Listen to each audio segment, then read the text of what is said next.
Привет, ребята! И в этом видео я расскажу, как продлить туристическую визу на Филиппинах и также как ее получить в случае, если у вас нет безвиза с Филиппинами.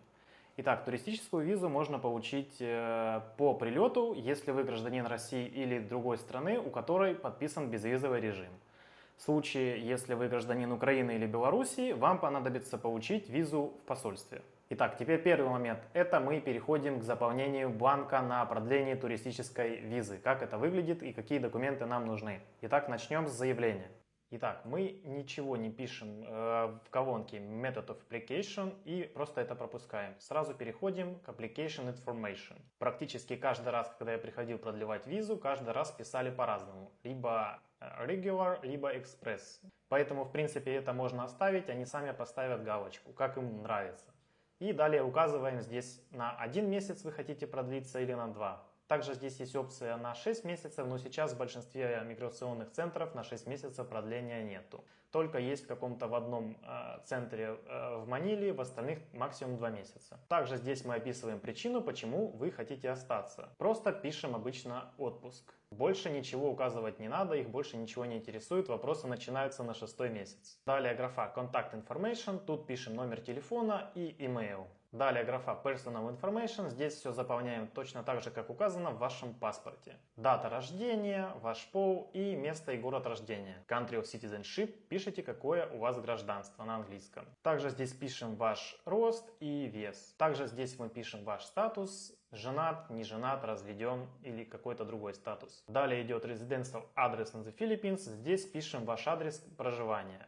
Не на всех улицах есть номера домов, это очень часто встречается. У меня, например, нету, поэтому достаточно будет указать название улицы и города. Барангай – это название района, в котором вы живете.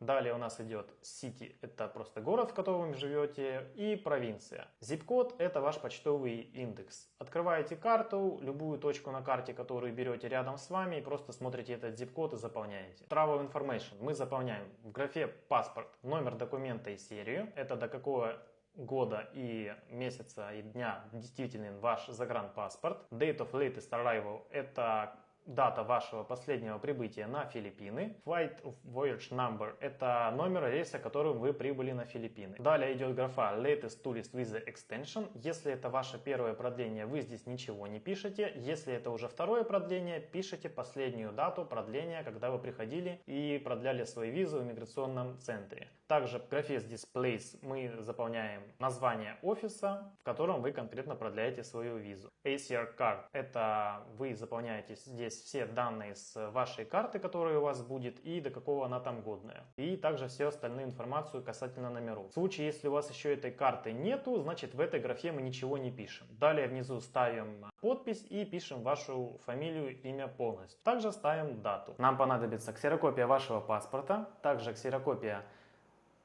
штампа о прилете, и также нам понадобится ксерокопия последнего чека о вашем продлении. Если вы продлеваетесь в первый раз, тогда вам это не нужно. Итак, теперь для подачи визы в посольстве нам понадобится паспорт хотя бы с одной свободной страницей. Если вы заядлый путешественник и штампы уже ставить некуда, нужна хотя бы одна страница, как минимум.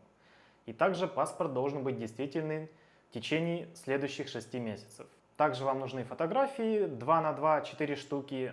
2 обычно заберут, 2 вернут вам назад. Если вы находитесь не в своей родной стране, то вам понадобится копия о резидентстве в стране, в которой вы находитесь, либо разрешение на работу, либо если вы турист, тоже никаких проблем не возникнет, просто об этом скажете в посольстве. Далее вам понадобится всего один документ, подтверждающий ваш финансовый статус и способность оставаться на Филиппинах.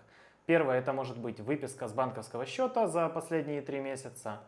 Либо это может быть справка с вашей работы с указанием дохода, переведенная, естественно, на английский язык. Либо вы можете принести просто свои расчетки с указанием также зарплаты за последние 3 месяца, но их придется перевести тоже на английский язык. В моем случае я принес все 3 документа и никаких проблем вообще не возникло. В вашем случае вам просто достаточно будет выписки из банка за последние 3 месяца о том, что у вас есть деньги. Сумма, которая нужна на вашем банковском счете, должна превышать $1000. $1000 – это необходимый минимум для получения визы.